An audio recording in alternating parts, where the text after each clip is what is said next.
सुवर्णपुर जिला बीरमहाराजपुर तहसिल अंतर्गत केंजुरियापाली RI office रे सब कागज पत्र पानी रे भासुची। लगाण वर्षा रे आरआई ऑफिस रो आजबेस्ट भांगी जाइतिबा फल रे पानी गळुची। ऑफिस भितरे लोकंकर सब जमीर रेकर्ड थिबा बेले भितरे 1 फुट पानी भासुची।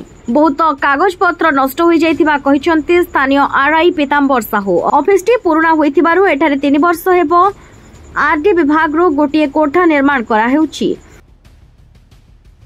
किंतु ताहा 3 वर्ष बीती जाइथिले मध्य संपूर्ण होई पारि नाही। साधारण रे प्रश्नवाची एने सृष्टि होउची। ठेकादार रो निम्नमानर काम ओ विभागीय कनिष्ठ जंत्रीक अवहेलारू निम्नमानर कार्य होइथिले मध्य ताहा संपूर्ण हेउ नथुबा स्थानीय लोके अभियोग करछंती।